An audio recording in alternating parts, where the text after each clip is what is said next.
What's going on, people? We are Tottenham TV. It is the big North London derby preview. Tottenham versus Arsenal. 2 o'clock kickoff at the Tottenham Hotspur Stadium on Sunday. And we've got Bavs and Igal here with us to talk through this massive game, particularly for Arsenal this weekend. How you guys doing? You know what? Every game seems like season on the line for us, but the pressure's kind of off the back of such a massive win against Chelsea. So it's like, I'm feeling really positive right now. Will you still feel that way, the pressure's off if Man City go and win on Thursday? You know what? We just have to do our job. We can't think about Man City. At this point of the season, we just need to continue to play and do our business. Winning 5-0, I don't really care what Man City or Liverpool do at this point. I'm just worried about what we're going to do on Sunday. Bavs, how you doing, mate? I think it's a bit of the opposite. I think there's a lot of pressure going into this.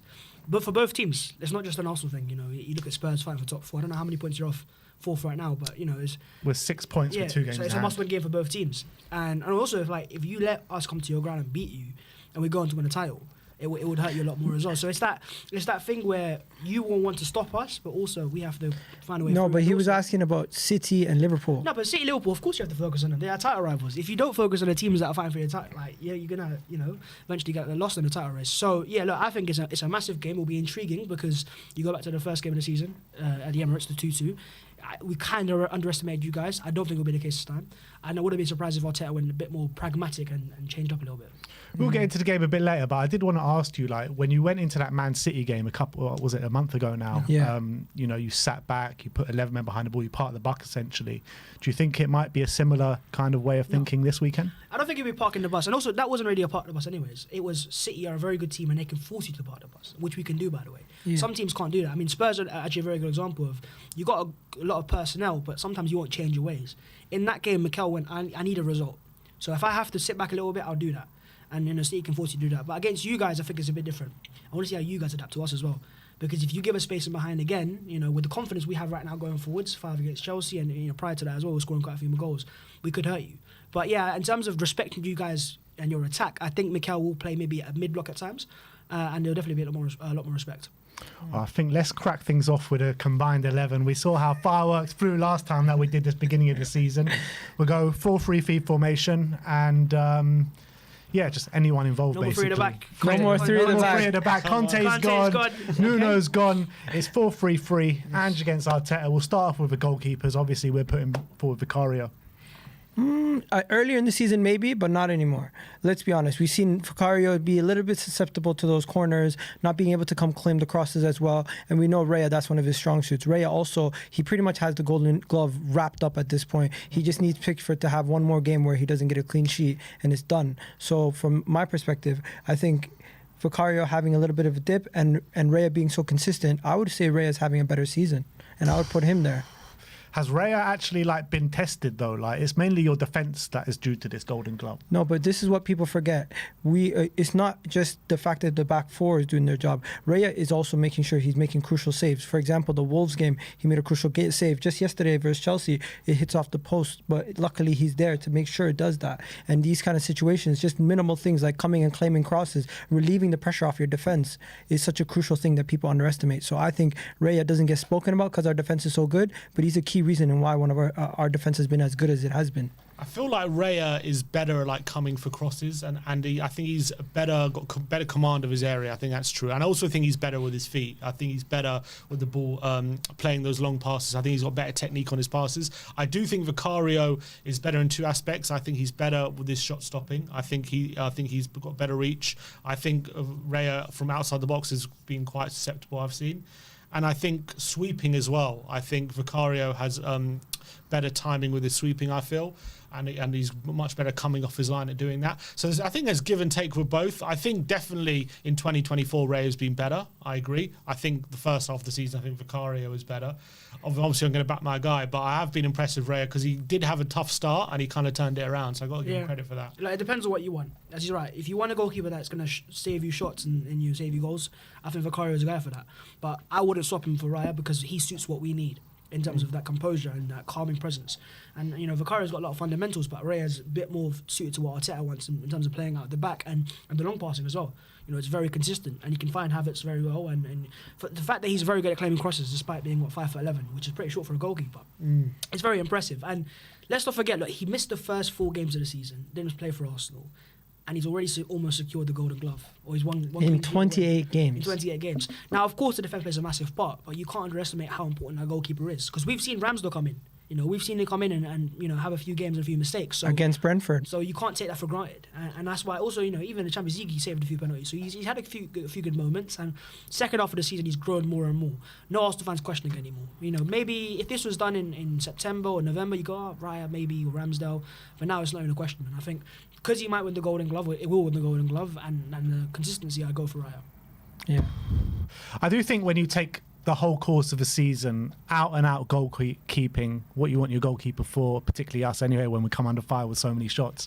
I do think Vicario has been better from an out and out goalkeeping perspective throughout the whole season. So I think it has to be Vicario. I really do. I think that he's been just tested so much more than Raya this season as well. Yeah, I mean. So then, would you say Onana's a better keeper than Vicario because he's been tested more? I think Onana's a good keeper.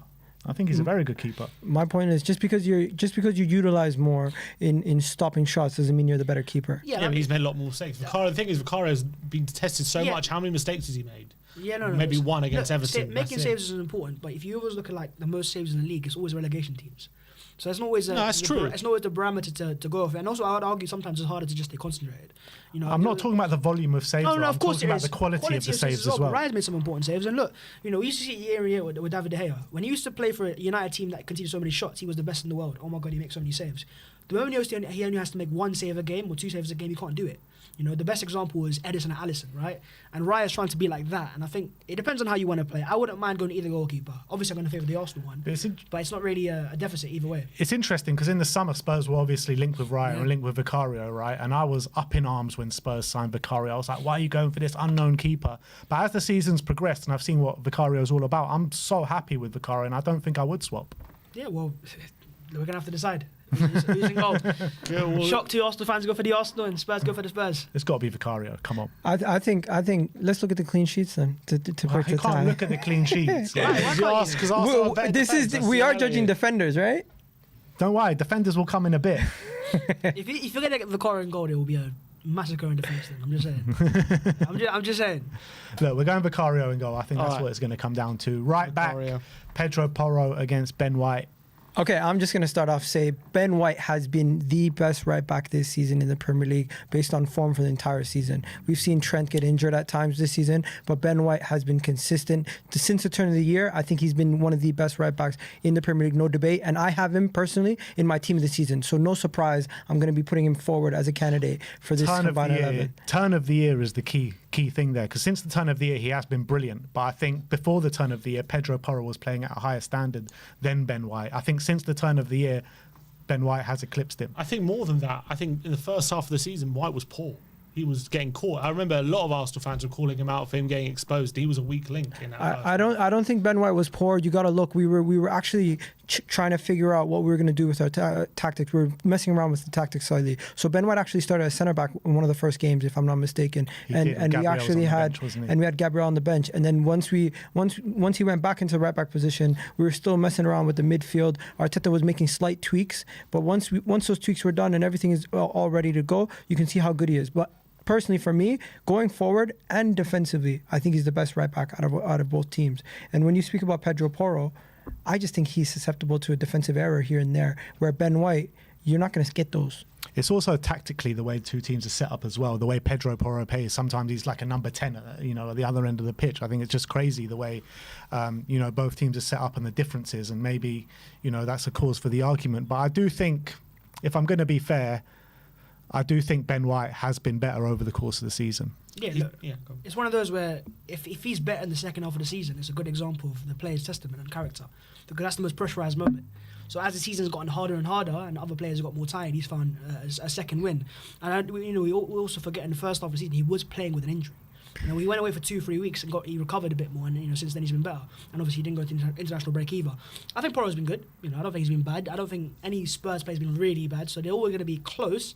But when you've got a team that's top of the table and he's got 4 goals and 4 assists as well, I think you have to go for Ben White. I think Porro's got 7 assists and 1 goal. Like, he's very good at going forward. I actually think he's got better technique than Ben White. I think when you've got a player on on the right-hand side with his crossing ability, his shooting ability, and I think his creative passing ability. I actually would prefer Porro, but I do agree Ben White has definitely improved that element of his game. And then defensively, because he's a centre-back by trade, he's actually quite a good defender. And that's, I think, definitely in 2024, I'll concede he's been better than Porro. I definitely think Porro was ahead of him in 2023, but I'm willing to concede Porro. But I want to ask you about Ben White. What do you as an Arsenal fan, make of the whole England situation with Ben White?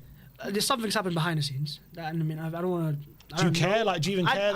Firstly, I don't really care because even if he was in the squad, he doesn't start. That's the reality. He doesn't start with Trent because Southgate wouldn't trust him with Trent either, and he doesn't start as a centre back either. So for me, it's like, why would I really care if he sat on the bench for England, right? Does it really matter to me? And also, you know, there's something clearly happened after the World Cup or during the World Cup. You don't leave the World Cup if something will happen. I think Southgate's it's a bit snaky to come out in the public and call him out like that, but it is his choice, you know. But Arsenal fans don't really care. Hey, it's England's loss is Arsenal's gain. That's all I gotta say. Do you think he should be starting for England? It's difficult because there's 4 great right backs for England that you can arguably say are ahead of him, with Trent, Kyle Walker, also Trippier, and who am I forgetting? Reece James maybe if he's fit, but that guy's never fit. So he's playing the best out of all of them. But hey, if they're all fit and firing, I don't expect him to start for England anyways. On form, he gets in the squad and maybe the team. But Southgate doesn't go for form, he goes for experience. And he's not going to pick Ben White. Hence Harry Maguire still playing every game for England. So, what I would say is that if Porro's in a more settled defence, I actually think he's the better player. But I think Ben White's playing better. No, but do you think Porro is good both ways? Yeah. I think he's really improved defensively this season. Recently, I'll concede against Newcastle, Fulham. He was definitely caught out a few times. It's definitely the Newcastle game he struggled, but he's actually really improved defensively this season. And I think there's very few players in the league with his technical ability and passing ability. And when he's on his game, he's up there with the best in the league. I also feel fullbacks need to be very consistent. And White's definitely more consistent. That's probably true. Even when we're having poor games, he's one of the main men defensively who's holding it down for us. I'll say Porro's recent form has just been insane, though. That's what it is. Like 2 goals last night. Bias. No, you can't call 5 months recency bias though. If we did this combined 11 in December, we're not at the end. I know that, but if we were doing this combined 11 at the end of December, Porro would be getting in. Yeah, if we were doing this combined 11 in December, you guys were. I said White. If we were doing this combined 11 in December, you guys would probably be maybe 4 or 5 points off us. Yeah, probably. Yeah. How many now? Ben White, right back, right centre back, Romero, Saliba. Romero or Saliba? Romero or Saliba, yeah. How has Romero been this season? Because I've not heard his name being spouted. He's been great, but obviously we play a very open style of play, and that leads to sometimes him getting caught. I do think, obviously, since everyone remembers that Chelsea game where he got sent off and all that kind of stuff, I do think in general he's been very, very good, especially since the turn of the year. He's been really consistent. I think he's been fantastic, and I do think he's built a really good partnership with Van der Ven. I don't think he's got booked this year. Like, he's really he got a red card. No, this 2024. I'm talking about this year. Okay. So he's really starting to be a bit more controlled, I think, and he's starting to develop that side of his game. So I think he's been great. Obviously, Saliba's been amazing, but I think not take away from Romero. I think he's been great. I think Romero has improved massively this season with his temperament and the fact that he hasn't been sent off or been given that many yellow cards. But one thing I'm gonna say is Romero, as good as he is, William Saliba, he's in a different bracket. No disrespect to Christian Romero. William Saliba, his composure, the ability that he has on the ball, the defensive awareness that he has, the way that he just calms everyone's presence, everything is cool, calm, collective. And when the defender comes near him, it almost seems like football slows down and he just does the most easiest thing. He makes football look easy. William Saliba, at the age that he's at, he looks like he's been playing for 20 years. So I'm just gonna be putting William Saliba in there, and also I think he's been outstanding for us this season, and he's not even been our best centre back in my opinion. It's a bit of an unfair comparison because I think Romero and Saliba are different players. You always have an aggressor and the one that sits back. You probably want to judge like Gabriel and Romero and Saliba and Van der Ven, don't you? No, that's how football is, isn't it? I think Saliba is the player you prefer. If they were both available tomorrow and Real Madrid could sign one, I'd think they go for Saliba because he's a bit. I think higher Spurs were caliber interested player. in Saliba when. Yeah, you actually were. We actually were about to sign him, but we didn't want to loan him back. That was what the situation you can was. tell why. He's a very good player. Very good player. So look, I've not watched Romero play as much. I'm not going to say he's been poor or good, anything like that. But I think when Saliba's available, I'm always going to go for Saliba. I think Romero's been very underrated this season for Spurs. I know Spurs have leaked a lot of goals this season, but I don't think that's down to because Romero's been poor or whatever. I think he's been unbelievable this season. But look, I got to concede, Saliba is probably, I think he's probably been one of the best defenders in the Premier League, you know, up there with Virgil van Dijk. So at his age, it's actually scary how good he can be, and that's coming from a Tottenham fan. Hey, team of the season player right there again. Yeah, listen, that's intriguing, but I'm more intrigued by the left side now because Van de Ven. Yeah, he's been very good. He's been very good, and you know, I was actually been quite impressed by him. How much you signed him for? 30 million pounds? 40 million. Yeah, 40 million. It's been a pretty good deal for him. Scouts are doing their job. And obviously, people will look at recent moments and go, "Oh, yeah, that moment against Isak and dropped," but that can happen. That was funny though. But I think that was mainly down to other players not doing their job around him. Yeah, it happened. No, that's football, innit? But I think with Gabriel now, if you talk about the best centre back of the season, if you ask most Arsenal fans, they wouldn't say Saliba. They would say it's Gabriel. Facts. So if we put Saliba in the team, Arsenal fans are going to say Gabriel has to get in the team as well because they're a partnership as well. And if you compare partnership to partnership, you know, Romero and Van de Ven are up and coming, and Saliba and Gabriel have had a year more experience. But it's a hard one because I think Van de Ven and Saliba could work very well because I think anyone you put next to Saliba will look very good. But in terms of being that aggressor, which is probably more suited to Romero, I don't know if it'd work. It's not a coincidence. Once again, we go back to earlier in the season. Your defense was looking good. Your team was looking really good. And then that injury happened, that Chelsea game where everything went wrong for you guys. And it's like Van de Ven getting injured, culminating to your defense being poor and him missing some games almost takes him out of contention for this for me. And when it comes to Gabriel Magalhaes, let's be honest, a lot of people were making fun of him, thinking he was a bozo, making it seem like he was the weak link in our back line over the last couple of years, or not giving him as much credit. Now people are finally noticing how good he actually is, and that he's one of the mature spirits in the team. He's one of the main men, and also set piece threat. He's one of the most deadly set piece threats in the league. After Antonio Rudiger left, no one scored more goals than him. Romero has 4, I believe. Romero and Gabriel have the same amount of goals this season. No, I'm talking about since the Premier League, since he's been in the Premier League. Yeah, since he's joined the Premier League, he's definitely been up there. And look, we talked about the clean sheets, and we know that's not just a goalkeeper, right? The main reason why is our defenders. And we've conceded, 4 goals in 2024? Only 4 goals. You know what, with Gabriel... I think it's 6. Is it 6 now? Yeah. You know what, with Aston Gabriel, Villa. though? Yeah. With Gabriel, right, I think... I've been a heavy critic of Gabriel every single year, but I think this year he's been incredible. I'm not going to say he hasn't, but I do feel like when it comes to crunch time, when it comes to the games that really matters, the Bayern Munich game, the Villa game, these kind of games, I did feel like he was coming under a bit of pressure, and he showed some nervy moments in these games. So when it comes to crunch time, is he the actual guy you want? Look, we're going to find out in the next few weeks, but he's had a few little moments in the last few weeks. I'm not going to deny that.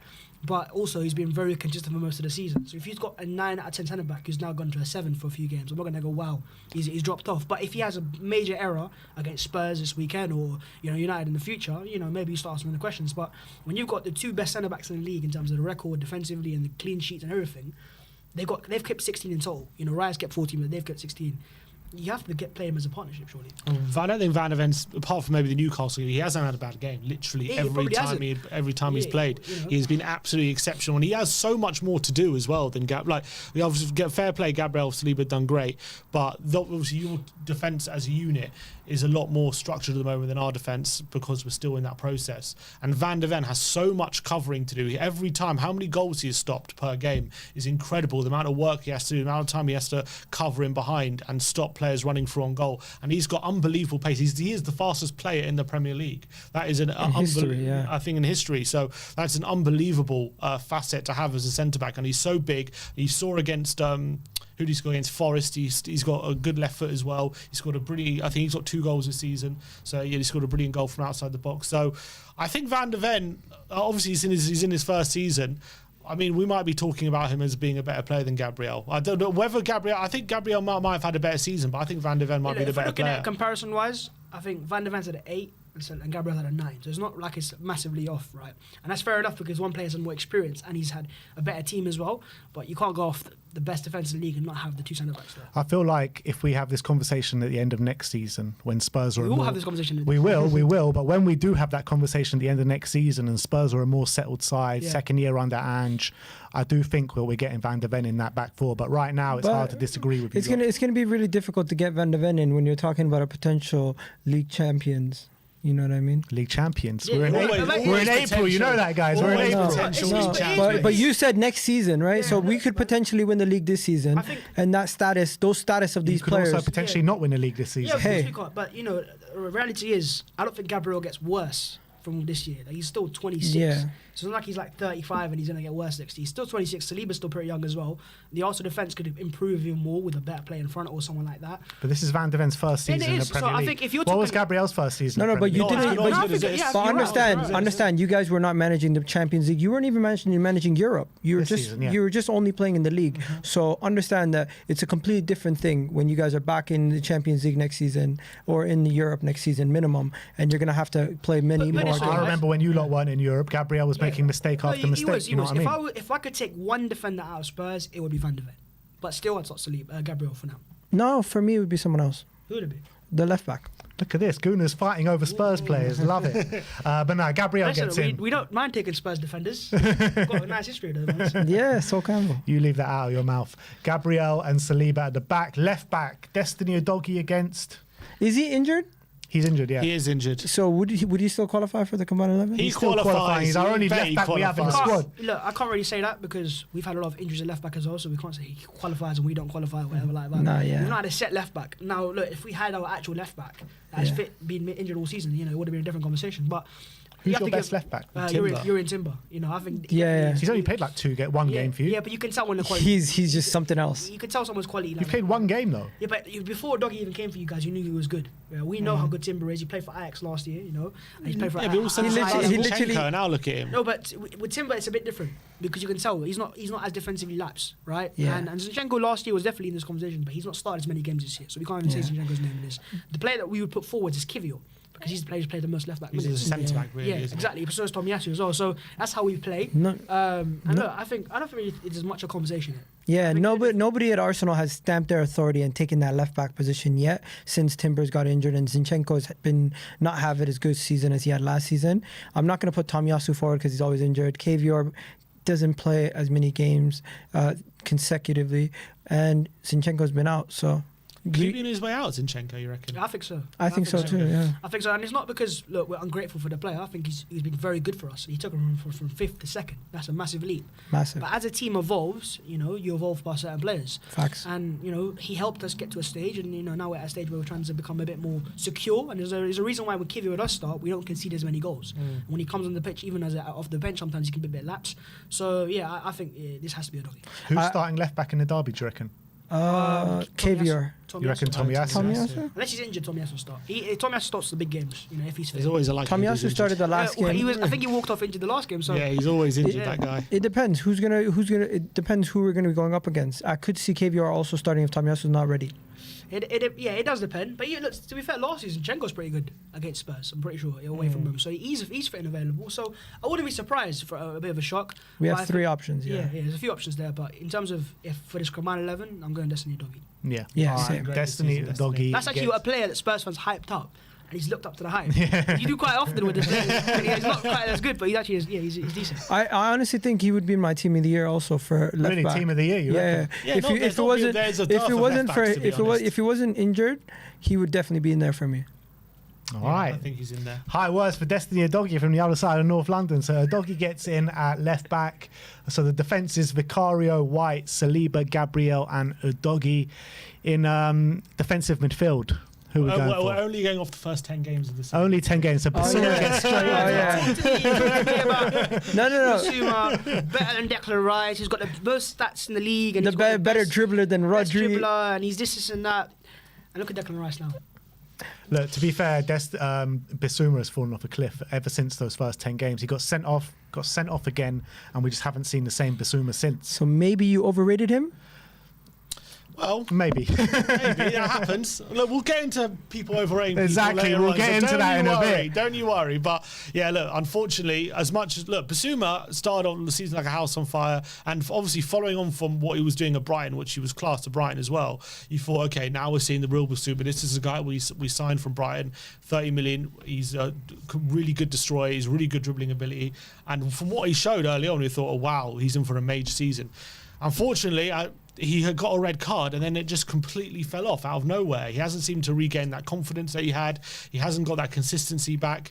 And it's a real shame because there's a real good player in there. But unfortunately, I don't know what's happened to him, but he hasn't hit those heights he did earlier in the season. I think and we've just been waiting for just it. end this debate. Rice gets in there, like, hands down. Yeah. He's had some very nice moments this season. So you guys can admit now, Declan Rice is much Declan better Rice than is you better than thought. Basuma. Yeah, but look, right it's now. not a shock. No, it's not When a player even- costs 100 million pounds, Exactly. he should be better. That's the fact. Yeah, talk to Chelsea about Enzo, Mudryk and all these lot. No, exactly. So Chelsea's Chelsea. Hey, You know, that's they spend money scouting. how they spend money. But with Basuma, I think there's a reason why when he was available for 30 million pounds, and every fan was like, "Sign this guy, he's amazing." Some clubs were like, "I'm not quite sure," you know. And there's a reason why. If he's available for 30 million pounds and he's as good as you guys believe him to be at the start of the season, you know, the reality is he's not as consistent. And your number 6 needs to be very consistent. The best example is Rodri. Yeah, right? So, yeah, I think Rice is the easy answer. I don't think Basuma is a bad player. I actually like to see him play slightly further forwards. I And think the he's 8. got a bit more capacity there. But as a 6. And Rice this season, the ability to play the 8, the 6, and do everything that he's done for us this season. Late winners, get involved in the attack also. I think he has 10 goal contributions as a DM for us in the Premier League. He's been And I'm sure outstanding. you guys don't like West Ham like we do, and that goal against them was pretty nice. I wasn't celebrating it, don't you? You were, you know.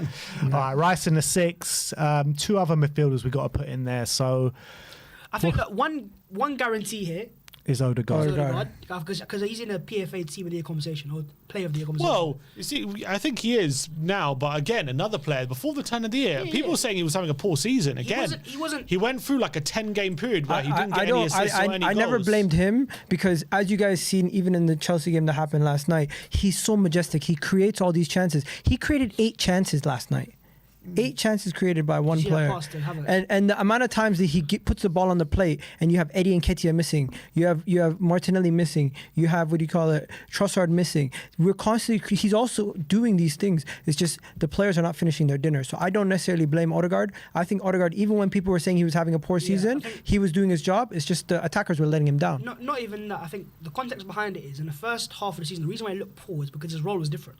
He was played more as an actual number 10, playing higher up the pitch, and he can play as a 10, but he's not as natural as maybe a Maddison was, for example. He's more of a number 8 when he's allowed to drop deeper, dictate play, and get himself on the ball. And so when you see a player play this more natural role, there's no surprise that he thrives a lot more. So yeah, I think the way he plays right now, I think if there's one player that I see rival fans hype up the most about Arsenal, it's Martin Odegaard. Yeah. And there's a reason behind that. He's a very majestic player to watch. So special as well. And the fact that we got him for £30 million. Thank you, Real Madrid. Yeah, and there's no buyback clause in that, thankfully. So it's very nice. Who's the other midfielder we're going to get in there? Because Odegaard, for sure, I agree, 100% gets in there. He's your captain. The way he plays, leads the press. The way he is on the ball, he's just an unbelievable player. I've got next to him though, it's got to be James Maddison, I guess. I was going to say I Havertz. ask about Maddison. I mean, not really Havertz. I think Havertz is better going forwards as a striker. But in terms of left number 8 and Maddison, I think it looks like an obvious answer. But how has he been since returning? Because I'm not. I don't think he's been as good as he was before the injury. He was very good It's before. facts. Before the injury, I think in the first 10 games, he was probably one of the best players in the Premier League on current form. He hasn't hit those heights since he has been back from injury, but I think when you're looking at Maddison and when you're looking at anyone else Arsenal can put in there, I do think the quality difference is clear. Let's say a Maddison against a Kai Havertz. I don't think Kai Havertz is anywhere near as strong as Maddison in the central midfield. Yeah, He's not midfielder, yeah. Yeah, Havertz is. I think you've had a bit of a drop off when you put Havertz in midfield. I think you look your best when he's up front. So Yeah. You have Jorginho. I don't think he's a number 8. He plays in the 6 usually when he plays. So I think Maddison has to be in there, Yeah, and he still has a baseline performance which is still pretty good. Yeah, he's a very good player. I think it's a weird one because if we had Thomas Partey fit for most of the season, I think he would have had more of a comfort for number 6 and Rice playing more as an 8, which he played against Chelsea. So, but Maddison's a player that when you look at him play, and I'm like, when he's in full form, like I would want him at Arsenal. So I'm not going to sit there and get him out of the team. And we don't really have a set number 8 anyways. Vieira, Smith Rowe on the bench, and Havertz is not a number 8. So I'm okay with Maddison. I'm okay with Madison, but I just want to say I'm starting to see a little bit of Bruno Fernandes and James Madison. What do you mean by that? Basically, when he can get you a goal, he can get you assists, he can contribute in that way. But outside of that, during the 90 minutes, sometimes he doesn't contribute defensively as much. He doesn't do all the hard work that's not true. throughout the 90 minutes. That's from my some of his perspective. best attributes is actually his off the ball work. Really is some of his best attributes. I was thinking about more midfielders that maybe I look at Spurs actually suited the midfield better because you've got 2 number 10s and it doesn't always work. What about Sarr? How good is he? Sarr. I think Sarr has been good, yeah. He's a brilliant player. I think he might be more suited to playing in this. He's got so much energy, never stops running, covers so much ground. He can even contribute to assists here and there as well. Defensively, I think he did so much great work backing up Pedro Porro on the right-hand side when Pedro Porro's caught upfield. I think he's so young. He's got so much room for improvement as well. I think the ceiling is so high with Sarr. Why don't you put Sarr in this instead of Madison? It brings more balance. I don't think it does because he plays more on the right, right? Yeah, so Madison's on the left. It brings more balance though to the midfield. I think I do, but I just think does have Madison the is balance that much ahead of Sarr right now. Yeah, I think look, it's still a very good trio, and when you got the guy at the base who's very good defensively, Declan Rice, yeah, can bank it from range. I think, and those 2 centre backs are looking nice, and the right back's was alright as well. So Right wing. Keeper's looking all right. Right wing, who are we going? Dejan Kulusevski 100% gets into this one. Brennan Johnson. Brennan Johnson. I heard your fans want to get rid of him. They're like, Kulusevski's falling off a cliff. Now, you know what? Brennan Johnson, though, I was heavily critical of Brennan Johnson quite a few months ago, but I think he's really starting to get to grips with his life at Spurs. He's getting consistent goals, consistent assists, and I think he's been brilliant for us. I think this is the only guy. Saka. Bukayo Saka. It has to be Bukayo Isn't Saka. he just stat padding against like the poorer teams? No, Bukayo Hey, listen, I think he scored against. Did he score against you guys, or was it? A He did score a penalty. He scored a penalty. So he did score against you. Lucky penalty. Lucky penalty. A lucky penalty. Harry Kane scored penalty. quite a few lucky penalties as well. Dodgy locked Saka down. By that terms, look, has he been electrifying? No, he's not been. If we're going to talk player of the season, it will be Odegaard over Saka. However, if him still scoring 14 goals, getting 8-9 assists is stat padding, and it's not really classified as one of the best right wingers in the league, then something wrong.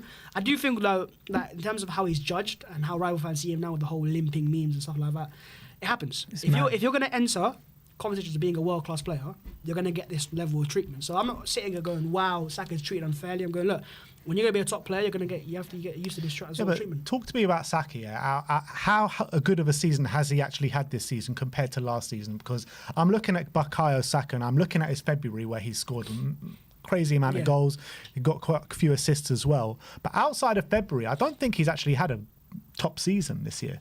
I think we have to remember that this statistically has been his best season. On top of that, we're in the Champions League, and he's smashing also in the Champions League. One of the top goals and assist getters over there in the Champions League also. Yeah, when it came to Porto and Bayern, what happened? He stepped up against Bayern. He scored the goal. Yeah, but what? He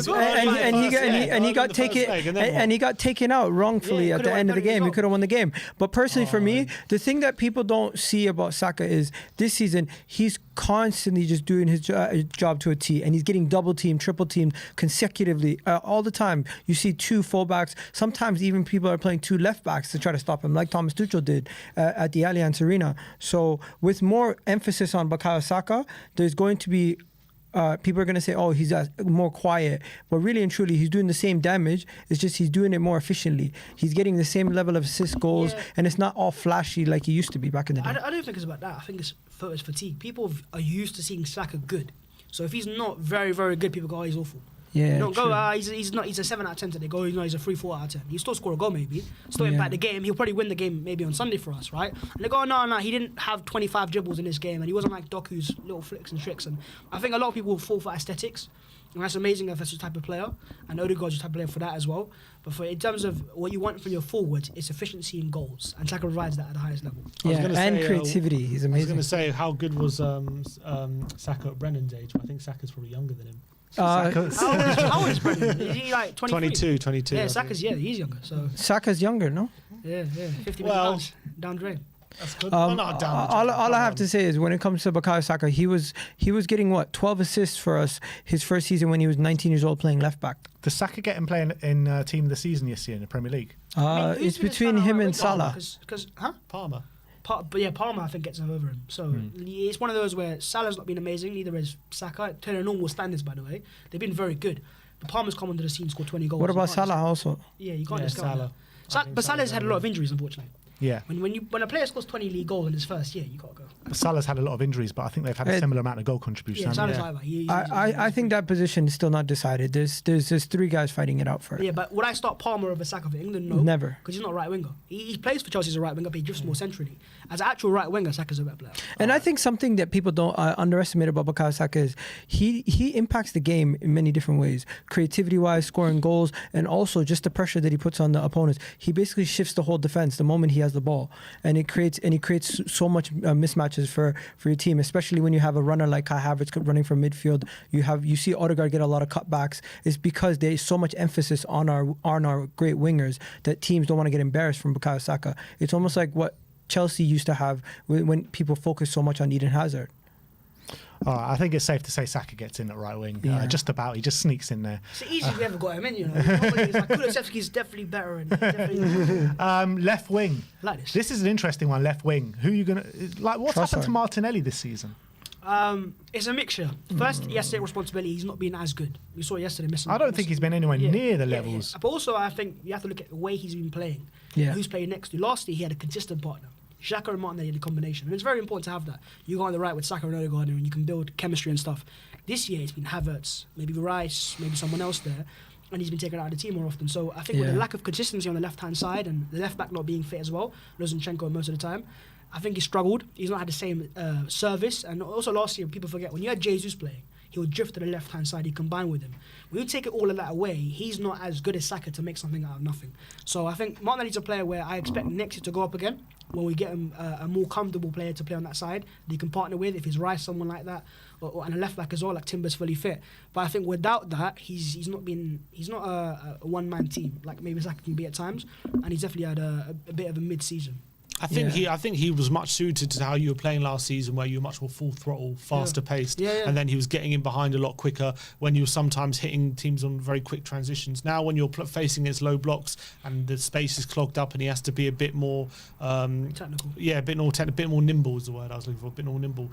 Trossard's a lot more used to that than someone like Martinelli. So I think Martinelli's been struggling with that this season. And I'm looking at that Bayern game. If I was an Arsenal fan, I'd be fuming with him from that game. You know, defensively, like he should have done a lot better. Yeah. And also the chances that he missed in the first half as well. Yeah, look, you can say get better, but I don't think there's 2 wingers that track back as much as Saka and Martinelli. So they do it most of the time. But if a player switches off for a second, then it's the big moments, isn't it? It's a forward. Yeah, it's annoying. It is annoying. I also feel like because of how good Saka is at his age, and they're both the same age, people go, oh, he has to be the same.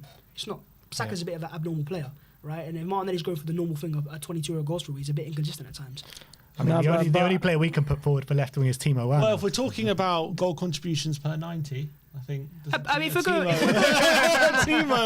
per 90, there's another player I'm going to put forward. Trossard. Who's got 10 league goals this year, non-penalty. Not a single penalty. I think he scored 10 league goals in 14 starts. Leandro Trossard. Yeah, I mean, Is that it? 10 and 14 starts? Not all 10 and 14, but he's only had 14 starts. A lot of them come from the bench, a huh? few from the bench as well. The And thing they're all ab- very good goals, important goals as well. Even the Champions League scored. He scored a winner. He scored a winner against recently. He scored the opening goal versus Wolves. He scored the winner versus Everton. The only goal against Liverpool as well. Yeah. The equaliser against Chelsea. The goal against Bayern. He scored so many. And the thing about him is he's basically like one of the more older attackers that we have in close to his prime. He's one of the main guys there, and you can tell because he's so clinical with his finishing. He can use either foot. The way that he can play, technically he's gifted, and the guy he's not scared of any challenge. Every game when we need him to step up, he's one of the guys who's not scared of the challenge and he's willing to step up and ready to go. So to me, I love Martinelli, but this season Trossard's been slightly better. Yeah. I'd agree. I think Trossard does get in there because I don't think we've got a left winger that can even get in there's a there at player all. If Richarlison was fit, would you guys have argued for him? No, left wing. No, I mean Son. If Richarlison was fit, maybe. Well, we put Destiny Udogie there, but if Richarlison was fit, I might have argued for Richarlison and the 9, and then Son out. I would have pushed Son out left potentially, Yeah, which but we he's still not- could. I don't think Son's as natural a wide forward as Trossard or Martinelli. He's definitely better down the middle. So it depends. Maybe a younger Son, when he was a few years younger, he's a bit more pace in him, potentially. But I think as a front three there, if you put someone down the middle, it could be nice. And I'm looking for more of a target man, personally. I want a bit more of a 6'4" frame who scores some important goals. Loves to score against Chelsea and does some nice celebrations. You got Trossard in there at left wing. Okay. When we last did this debate, you lot were telling us that Gabriel Jesus is a better number 9 than Heung-min Son. What are you lot saying now? I still think he's a better 9 in terms of what you want from a 9, right? But in Goals. terms of goals is one thing. Goals is one thing, but sometimes it's not always about that. Liverpool had Firmino as their 9, right? And he still worked out as one of the all-time greats for them, right? It depends on what you want. And so I think Jesus is a mix of Firmino and a bit of a more of a goal scorer at times, but he's been injured, so he can't match Son's level of consistency. But he's always injured. He is injured, and that's. But when he's played, how good has he been this but season? I think he's a player who's very confidence reliant. So if he is injured for a while and he comes back, he can't go straight back into it. Son's a bit more of a lethal finisher. So if you want your goals, you go for Heung-min Son for sure. I think if any player, Arsenal fans are going to put forwards now, and it's difficult because they're going to go shameless. How can you put him forwards because you don't rate him? It's going to be Kai Havertz. And to be quite honest, if you watch his performances as a striker alone in the second half of the season, they've been very consistent. Amazing, I think he's got something like 11 goal contributions in 2024. He has 10 goal contributions in our last 10 games. Yeah, something like that. So he's been very consistent as a striker, and it depends because Son's definitely the better goal scorer. He's definitely a better finisher as well. He's a better player. But no, yeah, of course he is. He's got more experience, and you could put him in a category of world class. But as a striker, you want someone to link up play better as well. And I think Havertz is actually better than Son in terms of linking up play. Okay, you can. Maybe he's obviously a bit stronger. He's better with his back to goal with Son. I can concede that, but the levels that Son is better at the other facets is just astronomical. Like Son, left foot, right foot as well. Havertz is very left-footed. I don't think there's a Like, debate for Havertz Son- over Son. Like, No, come I on. don't want to debate him. I want to put him forwards. I want to put forwards because I feel like if he had an entire season there and his numbers are a bit higher, because just don't forget he's now got 12 goals this season, and he didn't play as a striker most of it. I don't know how many goals. Let me Son ask you has, guys but this. It's not probably far off. Well, you talking about all competitions, I assume. In the league. He has 12 league I think goals. he's 11 in the league now. Actually, yeah, 11. Kai Havertz has 11 league goals. He has Yeah. I didn't know that. He scored Son 2 has- last few night. assists as well. Son has 15 goals 4, and yeah. 9 assists. Yeah, no, so Son's numbers will be very good, right? And he's your 24 goal Captain. He's your well. talisman. And I think with Son's numbers are always going to be good for Spurs because he's your main outlet. So you're going to find him the most. With Yeah. Arsenal, because you've got Saka with goals and assists, and Odegaard gets goals and assists as well, and Trossard gets them as well, it's a bit more shared out. But seeing the way Havertz has elevated our attackers and how they perform better with him up front and taking Jesus' place, the fact that we're going to Spurs this Sunday and no one's going to start Jesus. it tells But the you how narrative it's around the Arsenal fan base is that we need a number 9, a top number 9 Actually, this I summer. think it's But you changing. want to know something? If you guys had Jesus at your club, Son would play left and Jesus would start up And it top. would be a pretty good front three, I think. It I would- think that would have worked. But, Yeah. it depends. But actually, I don't think so. I You think Son guys- is so much better at number 9 now. No. But what you got to realize is, with I'm not making fun of Son right now. I'm just simply saying his skill set he could do out wide. He doesn't necessarily need to occupy that middle He's area. changed as he's getting I don't- older. I disagree. I think he's better down the middle now. He is I think- better I down think the middle now. He's a player that I'd love to have in the Champions League. No, but I'm just simply When saying I don't view him as somebody who can hold up the ball, somebody who actually links up the play as much. He's getting better in those and areas. that's why. improved it. He's And that's not, he's not a profile of 9 I would target. Yeah. But if I want goals, I'm going for Heung-min Son, right? Yeah. And I'm not going to take him out of the team for that. But He's got elite facets, right, Heung-min Son, and I don't think he's got a there's. superpower, and it's just I think finishing. Yeah, Heung-min his Son finishing is elite- best of the is world. an He elite takes him player. up levels. The rest of Yeah. his play isn't as good as maybe other players are, but that finishing is just so good that, and you could say it's the most important, isn't it? But I don't think Arsenal have a player that's on the level of Heung-min Son in your squad. Sorry, You don't in have the a player entire that- squad. Yeah, I mean, on the level of Odegaard and Heung-min Saka, I Son. think are probably a level above. Who? Level above. Nah, come Son, on. nah, Come come Yeah. on. Yeah, because his son's got more experience, so you're gonna go. We've seen it more often, but has Son ever fought for a title? Yeah. Has he ever got you within a title race? Yeah. Because for as great as Son's Wait, been, has- I'd actually argue. Has Arsenal, have these players? We at literally fight Arsenal- for a title as Okay, we- have you as ever we had speak. any? Have you ever had more than 86 points in a season? Son has. We've already get this season. Well, Do you know what I mean? Yeah, but you No, haven't. you have to win Yeah, every we game. haven't. Wait, we You have had to win every how game. much did we have last season? Less than 86. It was like 84 last year, so Right. not far off. And Not far off what? And, Son. and the funny thing is, Son's career at Spurs is kind of capped as it is. We don't expect you guys to fight for a Champions League in Sure. the next 3-4 years, do we? We don't expect you knows? guys to fight for a title. So this knows? is an Yeah, but you all-time can't- great you finisher we're can't- talking. We- Son you is- could- you could have can't said put the about expectations Arsenal of a when- team on one single No, player. of course you No, can't. but that's We're what- talking about one I'm single talking about player is the here. player's legacy at this point here. I think he deserves more. Do you not think so? Do you not think a player of Whether his he, caliber? whether he deserves, but that's it right there. Player's caliber. Yeah. You don't have a player of his caliber. I don't think we've got a player that's proven. But I think That's what I'm quality-wise, saying. That's what I'm quality-wise, saying. Odegaard's just up there. Odegaard's Maybe up there. Odegaard later on in his career when he's Heung-min Son's age, depends we on can how have you that see it. discussion. I'm But right now, you don't have a player of Son's slightly caliber. confused. I'm just slightly confused because you're saying we don't have a player of his caliber, but where do you rate him within his position? Do you think he's one of the best in his position? Yeah, 100%. So Saka and Odegaard. So are He's one of the Saka. best players in the Saliba. league. So He's is one of the best players in the league. so Plays is in that game. yeah. So it's like we have multiple players that are best in their position. You only have one. I'm not. That's not We're the not. point. We're not. This is not the conversation. The conversation I think is it's a bit Heung-min ludicrous to say Son we're is an playing elite category player. because we've got 3 or 4. We have multiple Look at the players goal. Yeah, in but that they're not category. elite players just yet. So Rice is not elite. Not yet. He's in the team.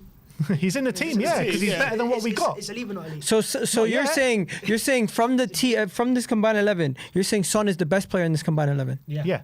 He's I the most disagree. He's the only thing I say he's the most proven. That's what it is. He's the most done it- experienced. He's done the most because he's done it for the longest period of time. That's for sure.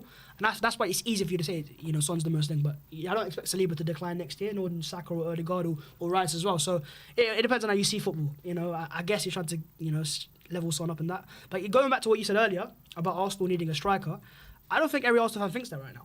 I think Really? some would like a striker, but there's no clear obvious option. Some people might go, actually, let's keep Kai as a striker for now and actually go and sign out on our left winger, who's a different machine. We've had names like Rafael Leão and people like that. There's no So striker. you don't trust Trossard that much. To- then? to- No, Trossard's a player that he's at 12th man. The fact he's in the team right now is because of form. That's why. Yeah. He's not a player I expected to be next season. I'll be surprised if he is next season. So You think you'll sell him in the summer? no, I think in his team right now. Ah, right. I think his role might change. See how Martinelli returns, how we rotate the left hand side. But the striker itself, look, Kai's been very good. I'm not going to sit and deny that. And Yeah, I Kai will say Havertz- though, Arsenal fans are still on his back. Kai Havertz is good, Yeah. but Yeah, but I Kai- still There's a sense of if you went to the game yesterday like I did, you could tell that in the first half, fans are like, oh my god, he's awful. But it's because they're judging him a little bit harshly compared to the first half of the season. When he scores 2 goals and it's He's amazing. been good, I but let's be honest. If he put the same performance in next season, you're going to be like, yeah, No, he's no, still good. If he puts us up front, yes. I slightly He's been very disagree good up though. front. Come on, I you still need think better. we need that one more X factor, that one more player that can bring that extra bit of We need uh, goals. of- yeah. right? And goals don't have to come as a striker. The most goals scores right now come actually at wide, Salah and Palmer as an example. So if I'm looking for a more devastating goal scorer, yes, but it doesn't have to be as a 9. But you also got Haaland, Watkins. They're still number 9s. Yeah, no, of course you do. But, City at times, I think, were better in the past. In the Champions When League. they won the treble. Yeah, exactly. I mean, treble was amazing because it was the Champions League. But you look at the Centurion side, they didn't have a set striker, but they had Salah and Sterling. So it depends on how you see football. All right, look, let's bring it into the combined 11. We somehow got 4 players in there. Come on. Vicario in goal, White right back, Udogie left back, Gabriel and Saliba centre backs, Rice, Odegaard and Maddison in midfield with Saka, Trossard and Son up front. I mean, it's a pretty good team, isn't it? Quite fair. Pretty good team. Yeah. So there's a few players I'm looking at next season that might not make that. Yeah, Gabriel. Yeah? Real won't make it. I think White You won't sure make about- it. White won't make it, and Trossard won't make it. Okay. There's 3 okay. already. I'm gonna let them There's 3. speak because I'm gonna use this again next So are you season. guys good, going to be please do. challenging? Are you guys going to be challenging for the league next We'll season? get into that. Oh, okay. Are you gonna make the Champions League this season? We'll get into that. This season. Yeah, this season. Champions League, because we're gonna be the next year. Just saying. I don't know if you man are Oh, gonna be don't there. worry Hey, about your Champions first League. time in the Champions League in 7 Arsenal years. were for the Champions League together. Ooh, well, probably the last time that you were in it. Arsene Before this. Wenger times. 2016. Yeah. Oh wow. They won. No, we. Oh yeah. We'll Yeah. see you the next season if you win.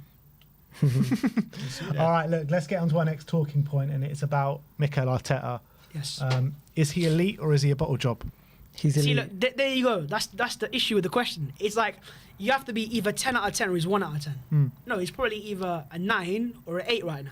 Yeah. So Okay. he's not Pep Guardiola or Jurgen Klopp. They're proving themselves. But for him to win a title this year, if he does win a title, because we've not done it yet, but people don't realize how crazy that might be. It is. Klopp is. If you talk about the top 10 Premier League managers of all time, Pep and Klopp make that. Pep might be number 1. If you beat number 1 to a title as in your first ever job, that's not like a normal thing to do. People talk about Xavi Alonso doing it at Leverkusen and stuff, but the Premier League's the hardest league in the world. We've seen it with the best managers in the world, with the most money spent as well, with the 2 greatest potentially of all time, or 2 of the greatest at least. It's crazy. So no, he's not a bottle job. Is he elite? Yes, of course he is. You have to be an elite coach to go toe to toe with Pep. But is he the best in the league right now? No, of course not. I think people need to put some respect on Mikel Arteta's name and stop associating him with bottle job and all these other things. that's what he's shown Because what he has shown you is that he's been able to take a team that was finishing 8th, that wasn't in the Champions League, built them from the ground up, brought in the tools and built up all these players How to many a point hundreds of where we've £1 million now later? to the point That's now not fair, by the to way. the point You have now to spend money. where Yeah, I know. to the point now where we're competing against the 2 best teams in the Premier League, and of course if he wins the league this season, he'll still be the youngest ever Premier League manager to win a league title. So Mikel Arteta, I think he's getting harshly judged based on the fact that it's Arsenal. No, based on the fact he spent 500 and when you million. put it in 700 perspective, to how Pochettino was judged or how other people are judged in their jobs, I don't see Mikel Arteta getting half the praise that some of these managers have gotten that didn't win anything. I think people were surprised to see Arteta at this stage. Because a lot of you guys, a couple of years ago, they're gone, he's gone by now.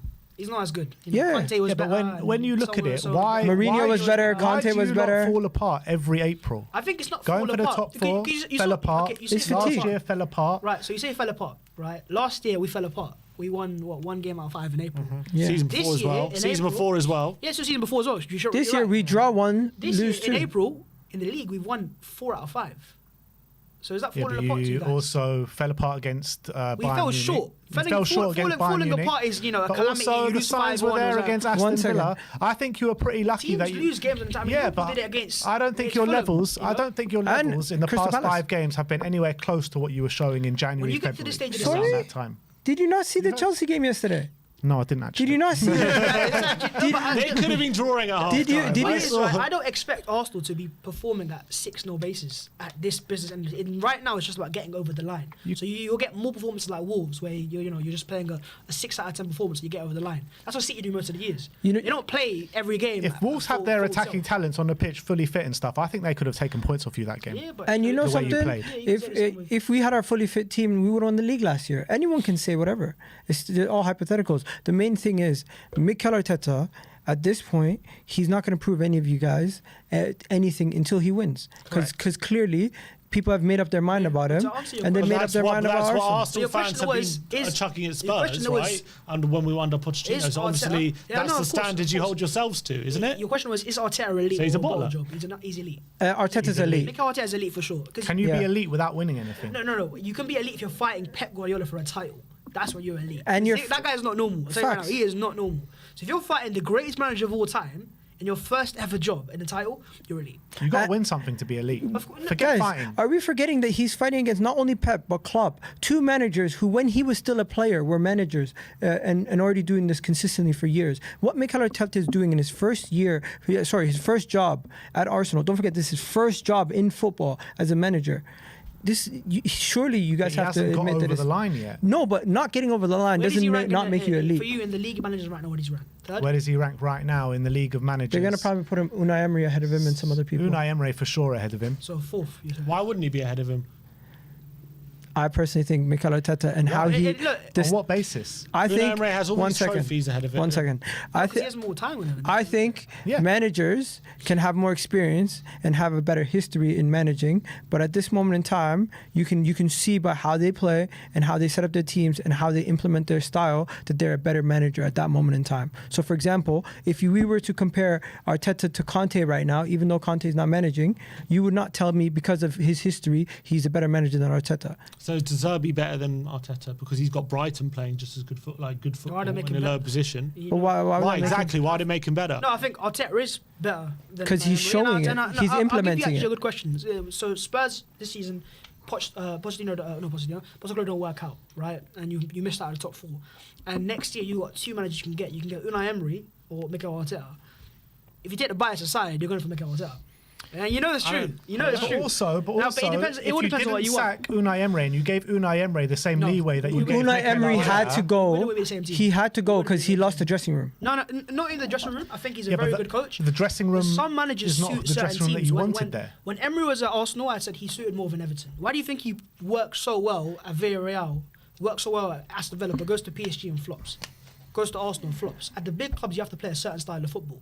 And at Villa, you could be a bit more pragmatic and it works out. At Arsenal, you can't, right? If you're going to fight City for a title of a 38-game season. So, in terms of Arteta's ability to coach a side to compete for a title in the Premier League, he is a better manager than Unai Emery. And Unai Emery just didn't breed But confidence. is he into him. always until he gets over the line? He's I just hear going to the be questions. branded as a No, as no. a nearly man. You know what? That's Right now, true. Like he is- Pochettino is right now. He's an No, idiot, that's man. true. And I think that you can go 2 ways. I think Poch was a bit unlucky at the club he was at. Didn't get no money. where Arteta has benefited, he's got money, and that's why I'm not got much doubt that in this season or next season, Arsenal are going to have. Yeah. But you can't exactly call him elite until he does do no, that. I think- though. if One you're second. fighting At this Pep moment in time, the way that the greatest managers in football, like we face Bayern, they respect us to a certain degree. We face Man City, you see the football respect they fits show really. us. I mean- When we face all these other top managers, the way they set up shows me that they respect our manager and he's considered one of the top managers. The way that they speak about them, I see Pochettino speak Okay. about him. I see all We these have other teams- guys speak We have about him. teams setting up for us differently. Does No, that mean that's- we that's- No, that's I'm fair. talking about how That they doesn't matter. That's fair, but Approach it. if you classify Pep as maybe the best of all time, first or second at least, Mikel is currently above him. in the league. Yeah. Mikel in the league's currently above him. So what do you think that makes Mikel Arteta? Sorry, he's above who? He's above Pep right now in the league. With 2 games in hand doesn't mean but anything. right now he's above him. This With is 2 all games in time. This is the hand. greatest manager of all time, by the way. Better With than 2 games in hand. And if he wins both, then I he'll be understand. below So them. where do you? But nothing matters until No, the so end if of the he's season. not elite, where'd you put him? He's Below below elite. So he's in the category of other managers that He's you a can good. He's a very good manager. So do you think he's in the same category as He's in the same Postecoglou? category as Pochettino. Is he in the same category as Postecoglou? How is he in the same category as Pochettino? Why not?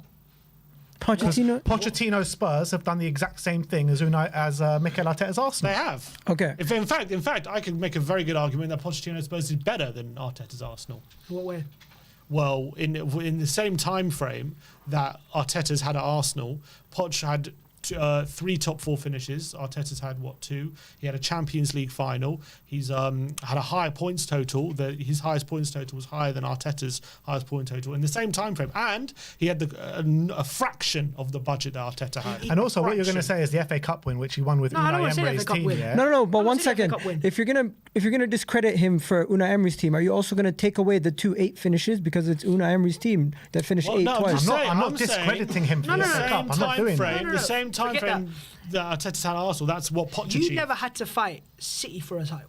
You weren't even that category. You fought Leicester for a Conte's title. Chelsea got more second, points one second. than what City got last season. You fought City Leicester won a for treble title, last year. and you couldn't get over the line, right? By the way, the only team that were top Right. during that You league, fought Leicester during that for a title. season, you You were top, fought not Leicester. us. Of course we title. weren't. We weren't Ali either. But Pochettino's Spurs, the one you're hyping up right now, is In December, January, better you than were top of the Arteta's league in current that Arsenal. season. No, we were.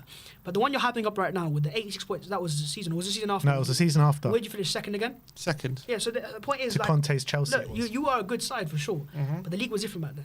You know, there was no Pep. No, Conte's There was Chelsea. no- Conte's there was Chelsea literally no got Pep. It was the more beginning points. of Pep, yeah. It was a Conte- pre-Pep era, which is Conte's completely Chelsea got more points than Pep's team last season. So that was the highest points total we had to chase to get to fight for the title. So it was actually a harder title to win. different. Yeah. You know what? The first title after a long drought like the way that we've had right now is always going to be difficult. And until we get that, I get why there's a level of speculation over if we can get it done or not. But to me, from what I'm witnessing right now, even if we don't do it this year, I think we will do it this year. But even if we don't do it this year, this team is only getting better, and I think we're here no matter what next season. And you guys know that, and That's what everybody we knows thought that. under Poch until we weren't. Yeah, I mean, yeah, but you were not fighting Klopp and Pep at the same time, at their peaks. You weren't. That's the reality. You were fighting Rodgers, maybe, or Conte. We did. We ended Not up really and- Klopp. and look, You and haven't I really think- fought Klopp at his peak, So- though, have you? We're fighting him right now. Right now, this isn't the best No, it's Liverpool not. team you've Probably seen. not, but we And can't, last we can't season, change the fact that where did our Liverpool timelines are finish different last to theirs. season? But Pep's Fifth. team is. Exactly. It's not the best Liverpool side, is A it? treble-winning Pep side. Yeah. It's got Erling Haaland and Kevin De Bruyne. And if you think us going toe-to-toe with that team and getting 4 points out of 6 against them in the season is an elite, then I don't know. Hey, all I know is Sunday. If we beat you guys Sunday, you guys are basically helping us win the league. And if we beat you, we're stopping you from winning the league. I don't know if you guys are capable of that. Let's move on to the next topic, and it's is Ange ahead of schedule right now? Yes. After Arteta was in his first year. I actually like Ange. I'm not gonna lie. As much as I didn't like the fact that the media were goo goo gaga over him over at the beginning of the season. He's very charismatic, and he's done a good job getting into Spurs and sorting you guys out. But at times, I feel like his tactics let you guys down also, because you guys are so offensively attacking that at times it just seems like you're so open defensively, and that he doesn't really change his principles. Yeah, but let me tell you this: like at the beginning stages of Pep, the beginning stages of Klopp, the beginning stages of Arteta, how many batterings did all three of these managers take at the beginning? Because especially with Pep and Klopp, that their players were too attacking and they didn't have maybe the right structure at that moment in time. In Arteta's first full season, he went through a period where you lost 8 games in a row, 8 games. And you're going to tell me like he wasn't. Did he change it up? Like, did he carry on with his tactics? Was he not naive for the way he played? No, but you stuck with it, right? And now look at where you are. And credit to you guys. You know, most people in that situation, most clubs would have sacked Arteta in that scenario. But looking at where Ange is in his first season compared to most of these elite managers, is he not like ahead of schedule when it comes to that kind of project? He's ahead of schedule because no one expected Spurs to be where they are right now. That's the fact. Is at the start of the season, Definitely ahead of schedule. I think I put you guys at 5th maybe, but you know where you are right now. But people said 8th. 9th and something like that, you know. So ahead of schedule in that aspect, I will say, to context provided, even though I think he's doing a better job at initially, Arteta had more to do at the start. I think I was toxic because you had Harry Kane, right, and you just sold him and you had money to come in. You had Heung-min Son, a world-class player. Our world-class players were Ozil and Aubameyang, but they were declining, right, and Lacazette wasn't as good either. So similar ages to Kane and Son. They were, but you were also coming off a Spurs side that had just got Champions League football the year before. So you could prove you can get the Champions League. Mikel Arteta coming to an Arsenal side that hadn't gone to the Champions League. That finished 5th and got to Europa League final the season before. That's the side Arteta. Yeah, but we hadn't gotten the Champions League since 2017. Right, but you finished 5th and got to a Champions League and got to the Europa League final. That's the team. It was a good side, but it was more a pragmatic side. We have to change more as well. How many players has Ange brought in? Ange just brought in what we played, six or seven players. He's had players that you're not really looking to sell straight away. Son's not going anywhere. Yeah, but you got to look at it, right? This know? is a team, a hybrid of a Conte, Mourinho, and Nuno team, and Pochettino. 4 different managers put a mismatch of a squad together. Didn't know what style they were. Pretty much. No, he's done a very Losing good Harry job. Kane, the best player that we've ever had, Yeah. and a new manager, new style, new everything. The club was in a mess. We finished 8th in the table the year before. I understand that, but let me ask you this: what was your expectations going into this season? This season, I mean, a lot of Spurs fans have said if we would have got Europa League, it would have been a great season. So then, based on that, you're ahead of schedule, based on your own expectations to start the season. But from looking at your football this season, I think that transformation, that is the best thing that you guys have done. Defensively, you still have a lot of work. I don't think you're ready to be a Champions League side yet. You need a lot of work in the summer. We're already at the stage where you were in Arteta's 3rd season. No, but the mistake you guys are making is you're judging yourselves to what we were, and you're not judging yourselves to what you can get to eventually. You're looking at what we were at the beginning stages. You're looking way too far back. No, I'm looking at your 3rd season. You had same as us, no European football. You had that season. You were given that season to develop, and you finished 5th. That was Arteta's 3rd season. So you're looking at us at that point already. So you're looking at the season before we challenge for the league. Correct. Yeah, okay. I think this Spurs side is very comparable to that Arsenal side that finished. So 5th. how many players do you think you're away from competing for a league title? I think, we need a big squad. We don't have the squad. That's the issue, what I'll say in my opinion. Is be very careful, because I've seen it a lot with other teams in the past. Conte was the best example. He come in straight away and wow. Manchester United last year. Not coming, wow, he's ahead of schedule. It doesn't always work out like that. Football's not as needed. But Conte is never a project manager, though, is he? He's not. But for you to go from maybe 5th right now this year, if you finish there, to 2nd next year and fight for a title, I don't expect, because unless that's what his ambition is. It is. But I also think in terms of project, there is a bit of a ceiling at Spurs right now, because what's unproven is how you spend your money. Which is the ambition. I disagree. I think we've spent our money well in the last couple of years. No, in terms of how much do you spend? Because Arsenal are still going to spend £100+ million in summer again. City do what they do anyways. They'll probably spend anyways. Do your owners have the ambition to try to push for a league or major honours? Look at Pochettino Spurs. It was a very good side, but it was capped. They don't have the ambition. We don't have that cap on our shoulders right now. That coincided with the stadium build, and actually during the stadium build, I think we spent more money than Arsenal when we were in the stadium build. So right now, we'll see this summer how much you spend. Because if you spend massive again, your team is going to improve. But you're forgetting how far you off right now of finding a title. I think 17 points off first place. I think around 15 or six 16 players. points off I the reckon. rest. I think you're gonna find it very difficult to be back in the Champions League, and I don't think not we'll be knowing back in and the not playing in the Champions League this year, not being able to test yourselves in the cup competitions too far. You have had the advantage of not playing as many games. So next season it could be a shock to the system again. That was the same with Arsenal. And where that you have case, to be yeah. No, and you know what? We had to learn. We had to learn quickly. You have to learn. And also, what I'll say is, one of your best player, arguably, right, is how old right now? Is he 33? 31. So you have to think about his peaks right now. So you have to accommodate it right now. You can't really build a team around young players as much when you've got that player there. And so I don't know what to expect from Spurs next year, because I don't expect the jump that Arsenal made from not even Champions League contenders or not in the Champions League to fighting for a title. But you never expected that at the time either. No, I didn't. No. But I think at the time we spent a lot of money wisely, and I think our project was a bit more sustainable. So you look at Ten Hag's one last year; it looked much better on paper because his team's done so well. But you can't always judge off results.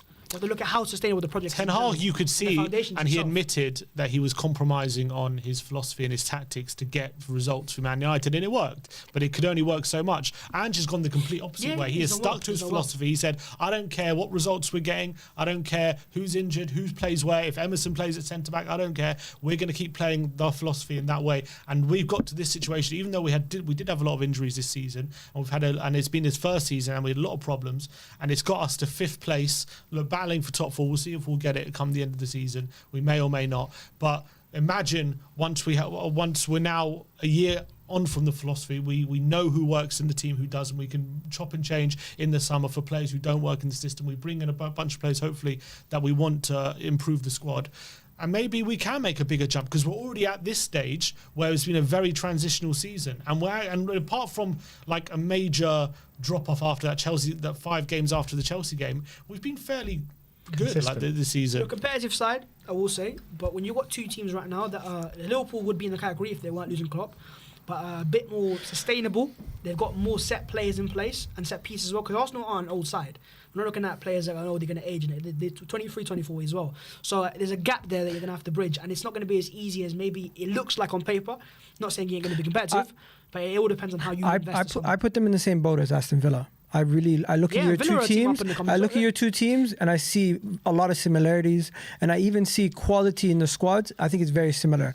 I think we're a better side than Villa. I think I could name maybe 6 players that would get into your team. But you look at it this season, right? Villa have hardly had any injury. Well, they've had a couple. They've had Camara injured for the whole season. They've had Douglas Luiz has just had a suspension. And a couple in defence, I think, throughout the season. But we had an insurmountable injury crisis this season. Insurmountable. We were playing Emerson Royale and Ben Davis at centre back at a time.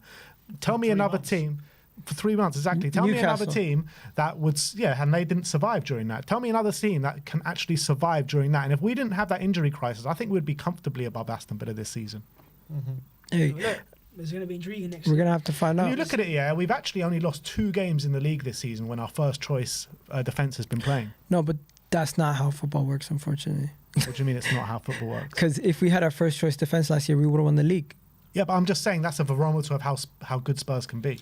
You can be good. You can be good. And I think it all depends on... I trust Ange as a manager. I think his tactics are definitely very, very good. I don't know if I trust your club because of what you've done in the past. But it was the same with Arsenal. I get that, though. I do get that. With Arsenal pre-Arteta, we weren't as sure either. Because we weren't spending as much money. But since coming in, when you have 1, 2, 3, 4 years...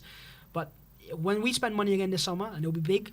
It'll be hard to bridge that gap. When's the FFP catching up with you lot? That's what I want to know. We're at the end of our 3-year cycle, so next year we have. And also, look, we've got players we don't have to worry about that. Well now. Really? Yeah. I think the benefit of so you can spend anything this month. No, because we're going to be selling academy players also, so we're not going to have to worry too much. The likes of Balogun and Willock over the past few years, but also the benefit is that when you're a good team, when you're selling your squad players, they go higher value. You see Liverpool every year. So now Smith Rowe and Nketiah and Cole, despite not being starters, will go Reece for higher. Nelson, yeah. And if they were, I don't even know if you're going to be able to get rid of Nketiah. He's Crystal Palace won him for Crystal Palace. $100,000 a week. Crystal Palace wants him for like 25 mil. Yeah, they might want him, but they're not going to be paying $100,000 a week for him. I think they might. The wages are changing now. Teams are paying some obscene wages. How much are they paying Mateta? You never know. If Anthony's earning $200,000 a week, I think Eddie earns at least 100. How much are Crystal Palace? Mateta's on 2.5 million, 2.6 million. Mateta won't be on the same. He won't be on the same. But if you look at any big Palace signing, what is that? Plus 20 mil, they pay high enough. He's on. I don't know how much a month that is. So that's probably like 50 grand a week. I don't know what 12 million is divided by. 50 grand a week. Yeah. Oh, okay. So it's half of that. Interesting. Like, I think if you sign a player for 20 plus £million, you expect to pay him And high wages. Reece Nelson as well just signed a Yeah, new no, contract. they all want Reece high wages Nelson's for gonna sure. have to be But sold I also. think they're players that the fact that they have those high wages and teams still have interest. So Eddie's interest is still there. Palace still want to sign him. They would have signed him anyways if they would. But You know? we can I spend think- money, and last summer we spent 170 million. I think You can spend money. We're spending smarter. Van der Ven was 40. They're not- Madison was 40. It was smarter than Brennan us was before. 50. Yeah, no, improving for sure.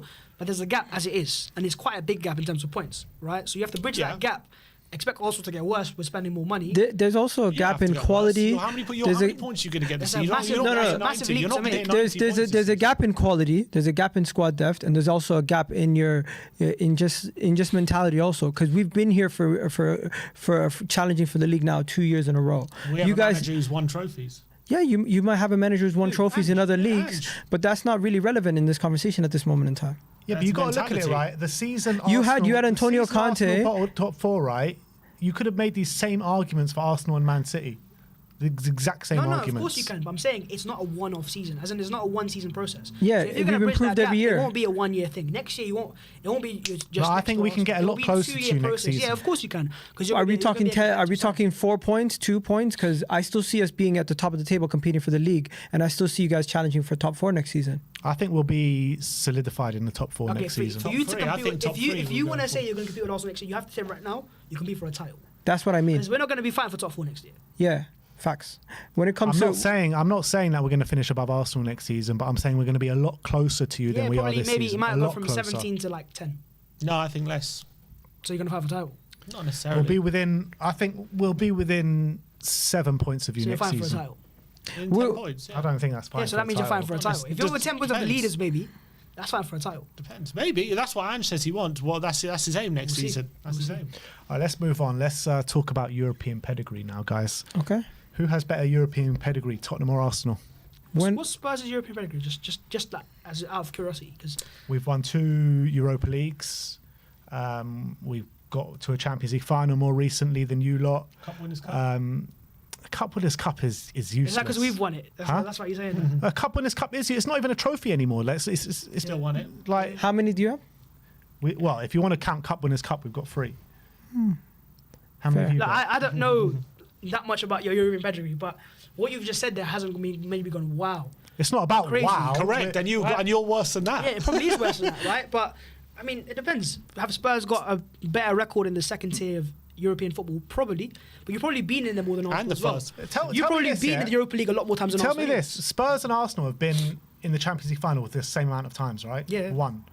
Arsenal have been in the Champions League like what 25 years under Wenger and all this kind of stuff. Tell me why? How is it even possible that you've only made it past the quarterfinals twice No, in your whole history? No, the reality was the coach wasn't a Champions League level coach. He's a Champions League level coach in terms of the league wise. Who, In terms Wenger? of Wenger was a coach that never suited the Champions League. Some coaches don't. People talk about Wenger as like one of the best No, managers he of all is, time. but some coaches don't suit certain competitions. You know, he's not a knockout manager. He's not a league season. And also, Wenger for most of his years after post 2005 was pretty handicapped. We talk about how much Arsenal spend under Arsene Wenger. It was like £16 million in terms of net, right? So he wasn't given the same funds as Pep's given now or Klopp's given now either. But yeah, in terms of the Champions League, he's not a pragmatic coach. Champions League suits Tuchel, maybe, or Unai or someone like that who's more pragmatic. You know, the reason why it took Pep so many years at City to win a Champions League, because they're the greatest team we've seen in a while. But then you see them right now, they took them 7 years to win the Champions League. So certain managers aren't suited, and Wenger never had the funds either. But yeah, in terms of European pedigree, in the second tier, yeah, probably Spurs have better, but you probably had more experience than that. I don't think. Just Europe as a whole doesn't have to be. Probably, yeah, second fair enough. But also, then I don't really care as much about the past, but I look into the future, and I go, you might not make the Champions League this season, right? When's the next time you expect to even be in that competition? Maybe next year. Also, this year made to the quarterfinals. We're either going to be the next year or the year after. One second. Easy.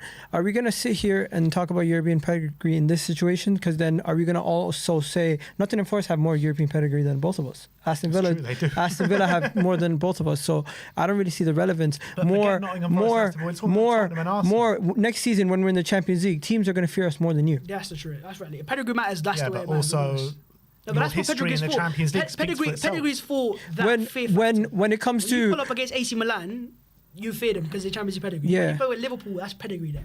If you're going to tell me about Spurs' European pedigree, if you get I don't know. Compared to Arsenal, I'm not saying Spurs' Yeah, but European that- no, pedigree is that's fair enough. unbelievable. I'm saying compared to Arsenal, it's better. You've got factually more European trophies than Arsenal. Has. I'm not going to deny that, right? But pedigree doesn't really matter too much if we both get drawn in the Champions League next year. If you're even there, and we both play Bayern, who are they going to fear more? Arsenal. or Spurs? It's just mad to me though how many years you were in the Champions League and you've No, it was. only You want to know gone past something? the semi-finals twice. That is our Achilles heel, and if we had a Champions League, we wouldn't be having this conversation right now. yeah. But the reality situation is that is irrelevant to this conversation because I feel like neither of us have that Champions League, and if Arsenal or Spurs were rocking up to the Allianz Arena, they would fear Arsenal more than you guys. But like the way the narrative coming out of the Arsenal fan base is like, oh, we're so much more of a bigger club than you. We've done But this. domestically, we've done this. We've done domestically that. we are. And you've never won a trophy in Domestically, Europe. You've been past the quarterfinals twice No, in your but- history. Like, but come on, European guys. trophies One is a second. big sign of a You big guys, club. want to have a European conversation? Let's talk domestic. How many league titles do you have? The question is about European. No, because you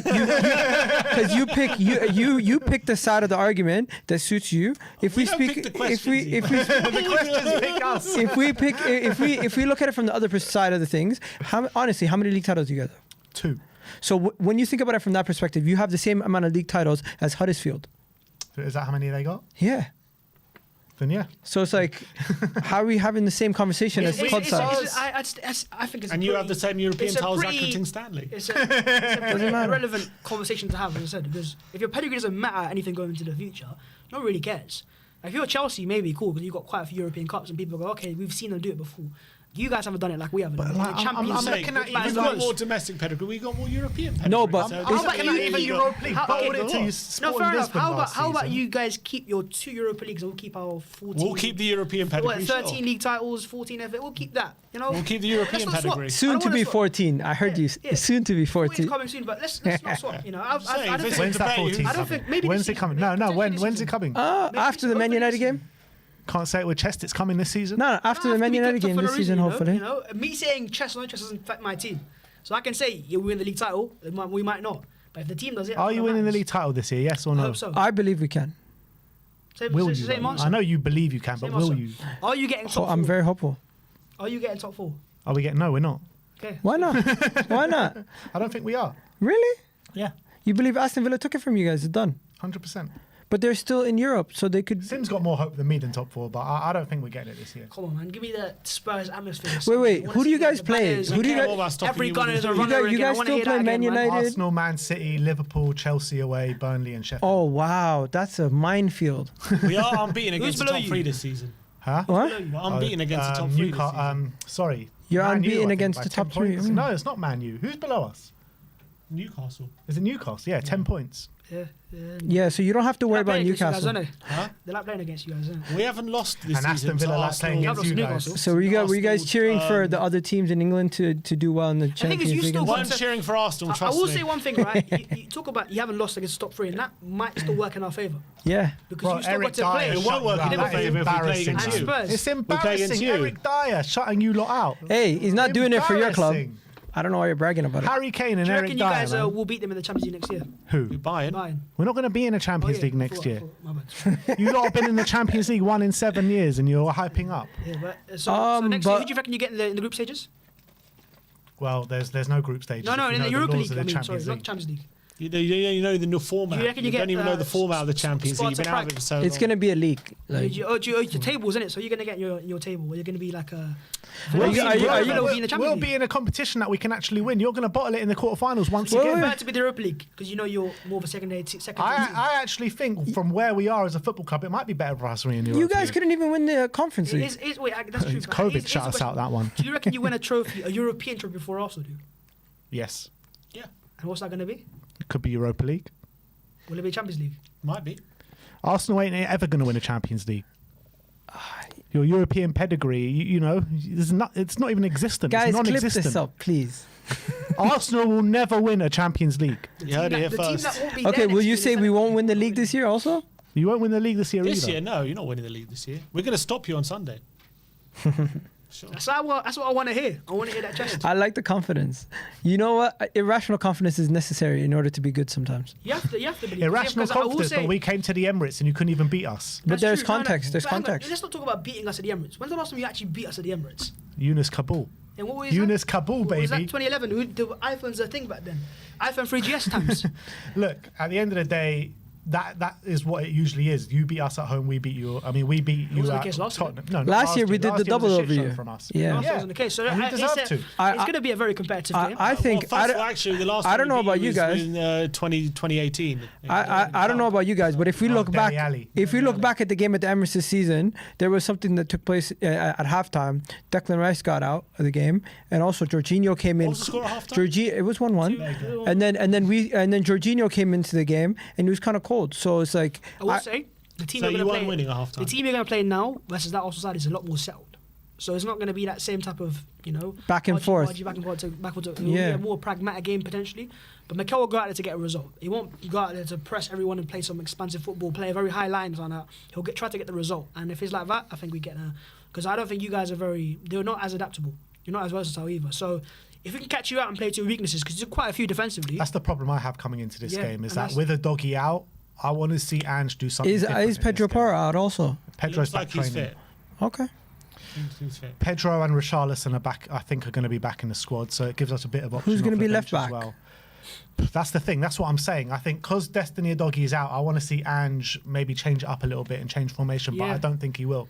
And that's the Probably problem. going to be Ben Davis. I don't think Ben Mikel Davis. looks at these last 4 games and goes, I need to play my style of football and impress people. He goes, no, No. I want a title and I want to find a way to win games. And if it's that, Yeah. then nothing else We're will not trying win. to impress people. We're trying to ingrain, like Arteta did That's fair enough, early but on, we ingrain that style at a into stage our where play. we have As to do Pep that did anymore. and Klopp did. Yeah, right now we have to get over the line against 2 of the greatest of all time. So The reality it's a bit is, different the to reality Lion is Wing. Tottenham and Arsenal are in different phases right Yeah, now. of course we Facts. are. Facts. And of course, And that's the reality. And I think I'm happy where Spurs are at in terms of the phase that we're at. Yeah. I am very happy, and If I'm you're- sure you're- you guys are the you're- same. You're doing all right. You're doing all right, and it's good to see you guys. You know, as if I was a non-Arsenal fan at least, talking about getting a style of play again. Because I don't know how you guys watch Conte ball. Yeah, that was I told you guys terrible. about that. I was like, well, how do you guys do that? Oh, Conte's amazing. He's won all these trophies. The thing He's is, gonna though, win it for the us. thing is with Conte ball, when he came up until the end of the season, when we beat you to 4th that season, we were actually playing good football.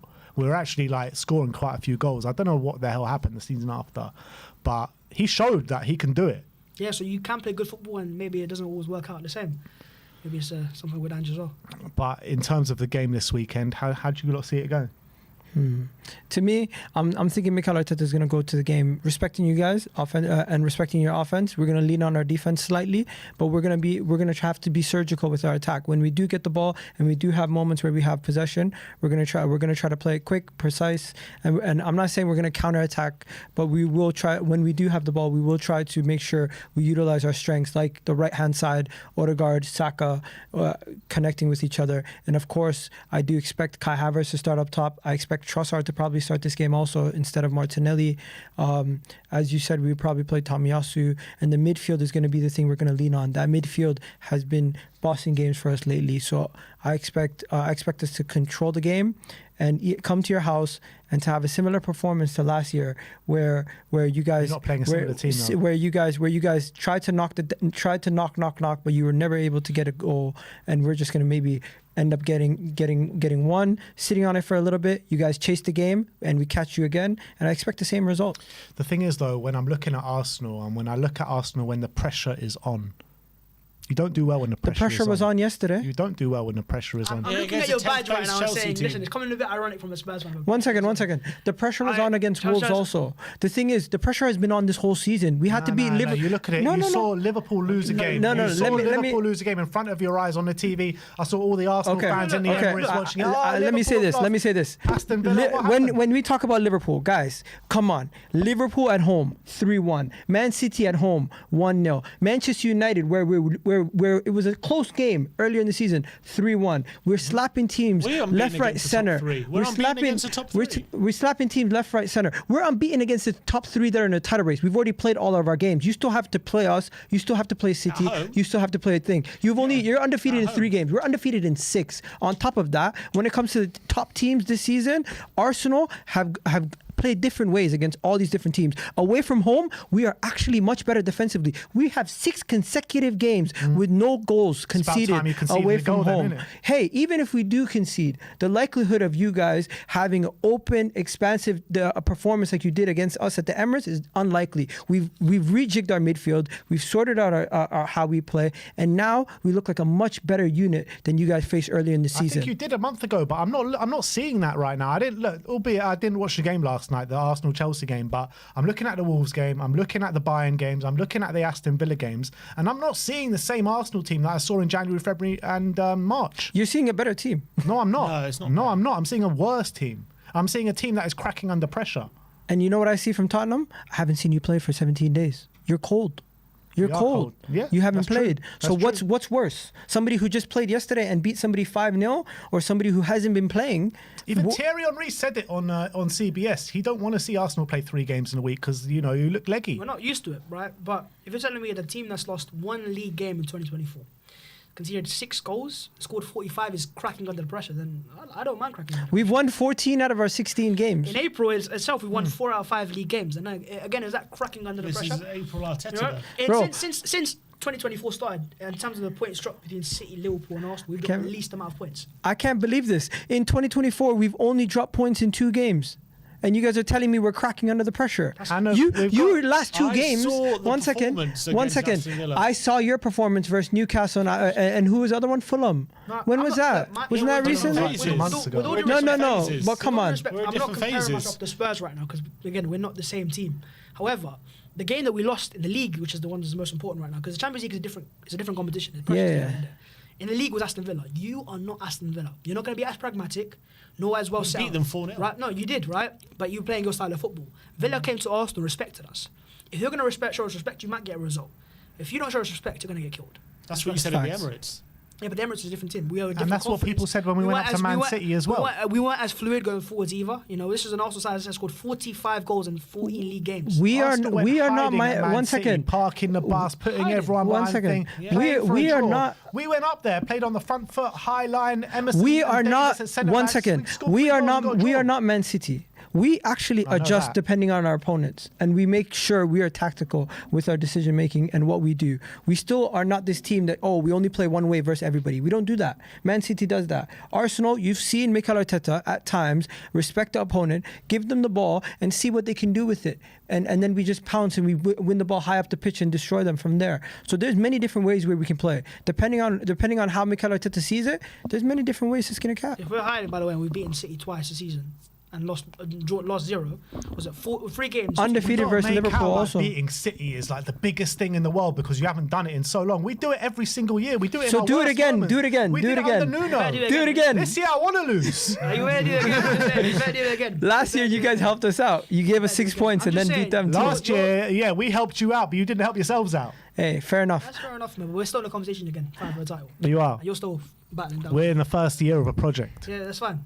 Like you were content. We've got a super chat here from Anup Nayaran saying Arsenal's away record against the top 6, lost against Newcastle and Villa, drew against City and Liverpool, 1-0, 1-0, 0-0, 0-0. What is blood waffling?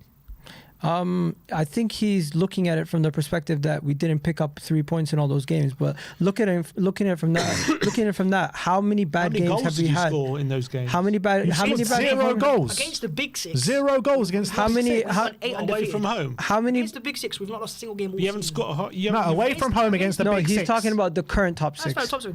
The big 6, we've lost 0 games all season. 8 Now, games away from undefeated. home against Right? the current top 6, it says you haven't scored a goal. Is that right? Top 6, we've got. Who's the current top 6? No, we scored against Liverpool. Okay, Yeah, 1-0 you scored against Liverpool, and then what? So that's a full stat. Let's tell him to resend So the what super what chat. is it? Tell me. Huh? Tell me your record against the top 6. 0-0 against City, 1-1 Against against the big 6, Liverpool. Yeah.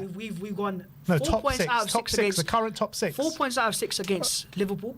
4 Yeah. points out of 6 against City. So the 2 best sides we've gone. I'm not we've got talking away about from points. home. I want to Why know is the that not results important? away. Because we're at the playing top at 6. home, aren't we, on That's fair Sundays enough. at the And- Tottenham Okay, Stadium. okay. So away from home against the Away top 6. from home Yeah. against majority of teams in the league this season. Top we 6. One second. So we'll go through the games. What's the- what's the what's going on so- Okay, I'm okay. gonna tell you the game. I'm going to Guys, tell you the Villa. teams, yeah? Arsenal, I'm sorry, Man City, Yeah. Clean sheet. Liverpool. Haven't lost. What, a draw? Haven't No, lost. give me the results. Draw 0-0. 0-0 Liverpool. No, City draw City 0-0. 0-0. Liverpool 1-1. 1-1.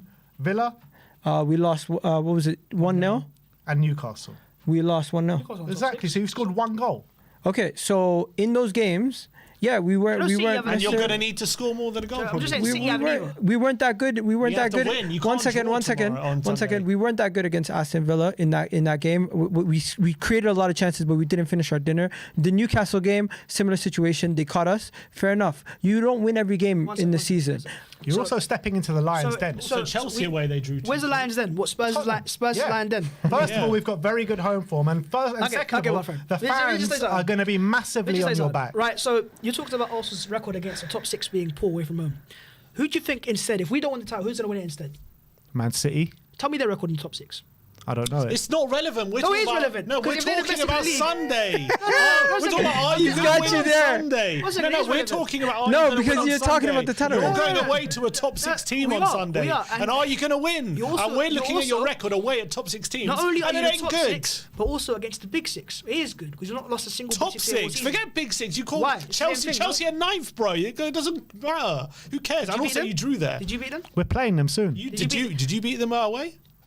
We drew them. But which Yeah, one? you At drew, home, there you what happened go. against you at home? Yeah, we were 1-0 up and then we got a And man what was sent the off. score? We went down to nine did men, you concede a bro. hat-trick Come with Jackson? on. Doesn't matter. We This were is the club that battering conceded them the before hat-trick we went with down to Jackson. We're nine talking men. about your record Should've conceded away from 5 home to against Jackson. the current top Jackson We Five played. scored We three played. against We you. played all our players on the halfway line Well against done. 9 men. Well done. For 9 men. Might get your point.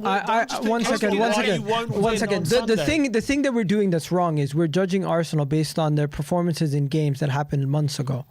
We are I think it's relevant. a completely different side at this point. Yeah, I mean, he's right. Two of the results were in the Or first maybe half of you the just season. haven't been playing No. teams away from home. Let me give you the context. Let me Man You should have City been a bit away more from expansive. let me Drew, give let me give you the win. No. You don't want to lose to City by That game opening was up a too much. non-lose game. That's what it Yeah. was. That was And a that's non-lose why game. What if You're you in a lose? position- What if you lose the league by 1 point? No, but If you lose the league by 1 point, you lose the league So by if 1 you lose point. 1 point, it's 1 But if point. you You know, lose it's to not Man important City, it's in time, done. then, is it? But if you lose to I'm Man not saying City, you it's bottled done. it, but No, maybe you should have actually One second. Any game, gone you for can say- something I was against on a Man good. City. I was on a good point. Spurs did the same thing. I was on a good point. I want to bring it back to it.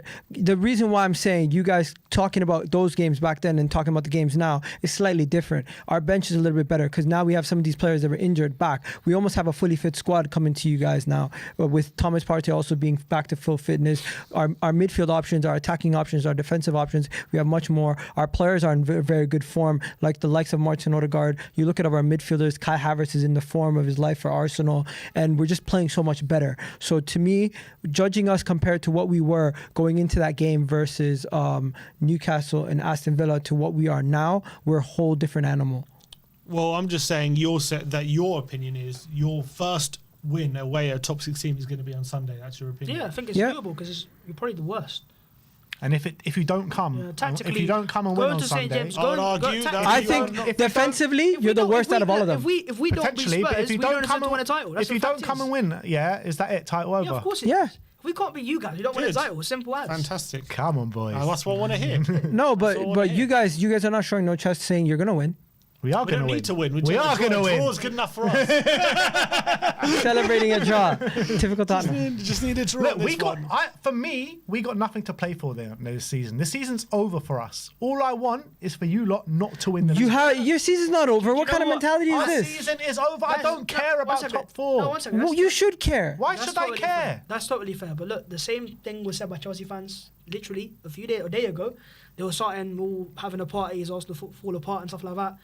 5, right? Yeah, they're ninth, And man. no, They're fantastic. rubbish. 5. No, 5, right? So I'm And just this is a saying- Chelsea great. team without Cole Palmer. They got Well a done. kid at right back. Yeah. It's Chelsea Who's Badia B team. Shield It's centre Chelsea back. B That's fair team, enough. man. But I'm just saying, I don't expect Arsenal won't lose.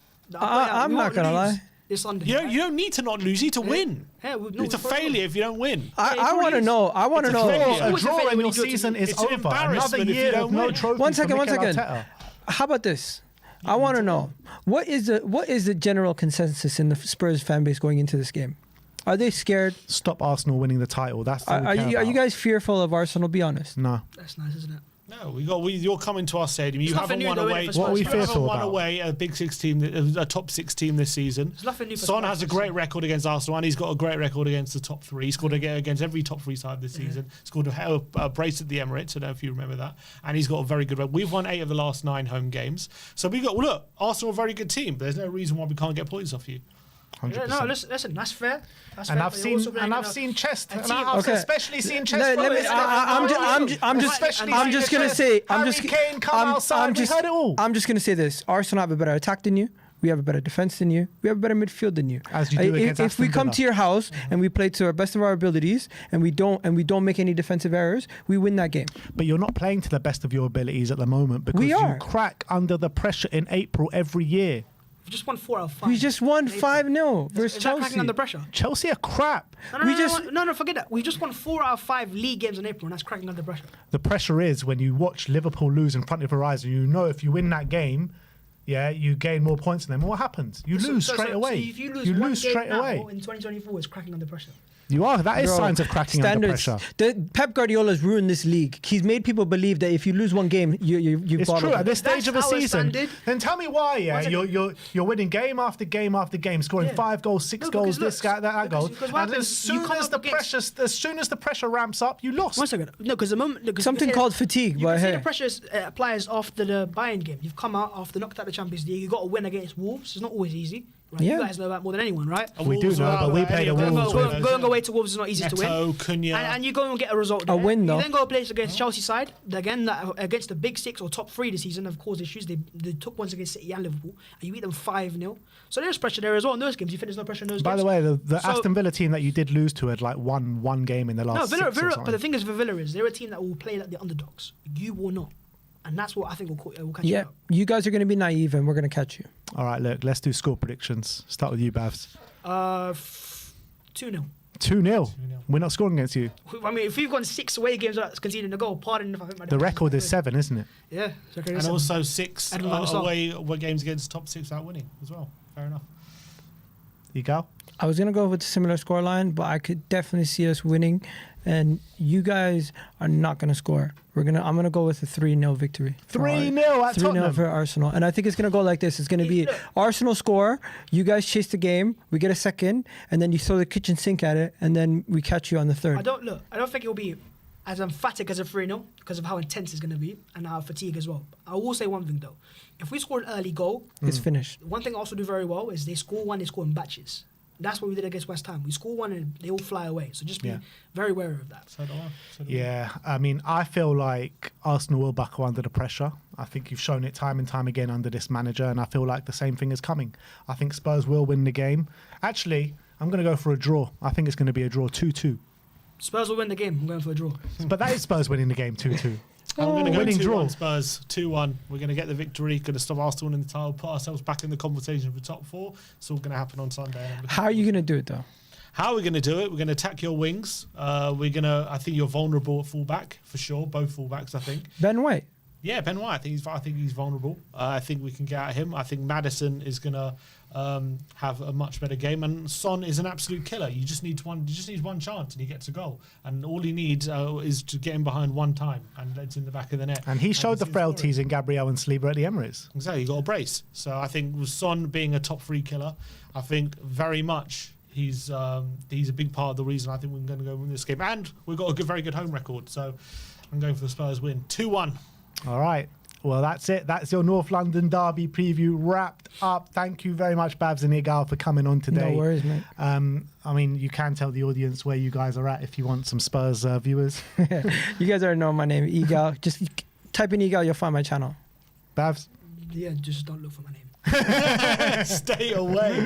big up, guys. Maybe we'll have a catch up after the game. But thank you, everyone, for joining us out there today. Like, subscribe, and comment. And as always, come on, you Spurs.